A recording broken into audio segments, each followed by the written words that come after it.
So that was historic. And since that time, we have gone peer support. We took that and we set up these peer networks of survivors all around the world. So I come back to Israel, and it's a mixed story. One hand, I say thank you for the best care in the world. My joke is if you step on a landmine, I recommend you do it in Israel, because you'll have the best care anywhere in the world. And that's true. And so it saved my life, and I learned a lot that I now bring to other countries. And then we work on disability rights. We found that so many people with disabilities don't have their rights respected.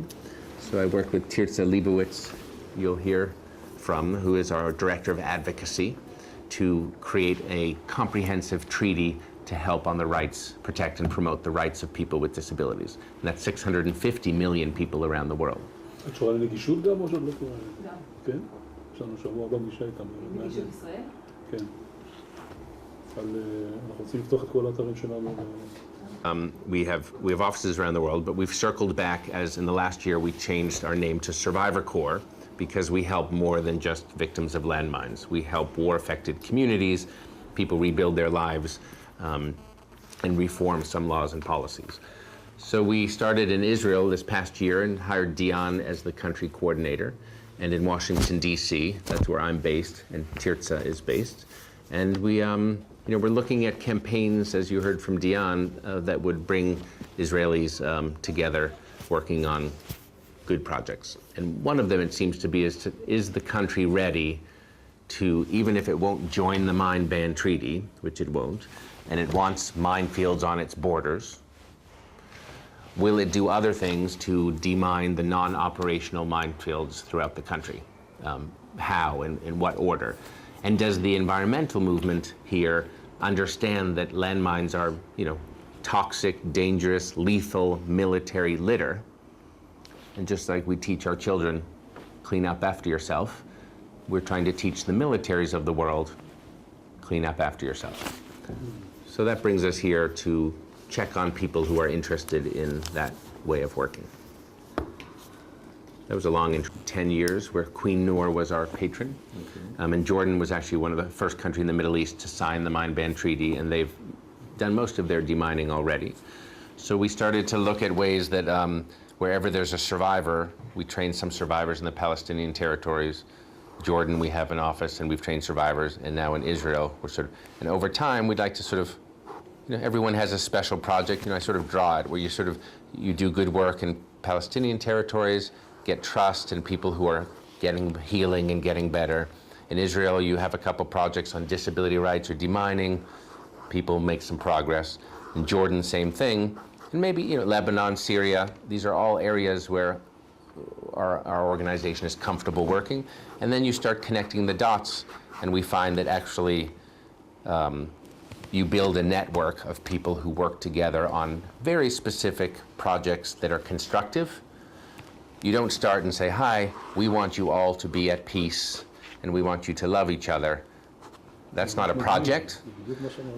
But if you say, hey, we have this minefield between us in Wadi Arava, and we have problems with there are things you can start to work on together. So though I'm a romantic idealist, some say naive, I also am very practical on what can and cannot be done.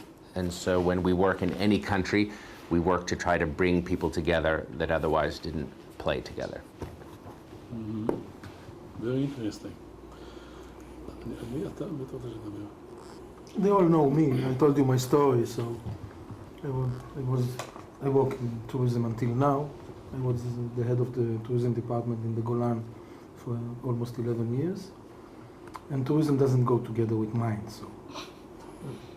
Not very well, yeah. In the Golan, I think about 30 years ago, there was trying to start and take out one of the minefields on this side of the Golan. Mm-hmm. And after somebody was killed on this work and somebody else lost his eyes, they stopped it. Mm-hmm. And from this time, they say, on every minefield that you take out, there is some % that you will lost people. So I think Israel like to take out minefield, but I think the problem in most of the old minefields, it's to know how to do it with no casualties. And most countries have gotten rather good at that. I mean, humanitarian demining, different from military or commercial demining. The standard of perfection all around the world in Cambodia and Bosnia and Angola is very high. And yeah, inch by inch, dog by dog, they clear these minefields to return them to productive use. With animals? No, people. I mean, the cheapest, I mean, in Mozambique, labor is not so expensive, for example. No, but they but combine dogs and people to go inch by inch and clear them. And so whole countries are being cleaned up to a humanitarian requirement. And I think Israel could do the same, or it could even invite internationals in. I mean, the Norwegians are quite good at this. There are organizations in the UK and Norway and others. Norway helped Jordan and the Royal Corps of Engineers demine the whole Jordan Valley. And even when they got the Israel maps for Wadi Arava or that region, what was interesting I heard from my Jordanian friends is that they said Israel gave the maps and says, here's 963 mines right here. And this is, we have the orders, we have the maps, we're having peace, you get the map. And what's interesting is you find 872, and you try to explain with weather and changes, some move around, but the Israelis, even when it came to, the Jordanians, when they said they were anti-tank mines, they said, oh, Israel was bluffing on many of their mines. Like all you have to do is put 2 mines in this room and say minefield, and none of us are gonna walk or play. So they found it interesting that because they kept going back trying to find the total number of mines, and they kept coming up short. So sometimes they said they might have exploded, sometimes it was a bluff, and sometimes... It flew with the water. And then there's erosion from the flooding over many, many years. Maybe someone didn't know how to count. Maybe that too. No, that's a problem. בואו נמשיך, אני לא מכיר את זה. I'm Filza Leibovich, I'm Filza Leibovich here in Israel, and was recruited by Survivor Corps to join the office in Washington, where I've been for the last year. And I work on... זכויות של אנשים עם מוגבלות, אני מירושלים. עד לא מזמן הייתי מנכ"ל של בקול, זה ארגון של הכבדי שמיעה. אני משמש סגן נשיא הארגון העולמי של כבדי השמיעה. וגם עזרנו לכם לעשות את ההנגשה של העמדות פה ברמת הגולן. יש לנו פה בגנים. היינו באחת. אני עבדתי מולכם. בתפקיד הקודם שלי אני עבדתי מולכם. כן, נכון. יש לנו פה בגן אחד. Environment unit. It's only about 4 months that I'm in this job. I was working in education, many kind of part of the education.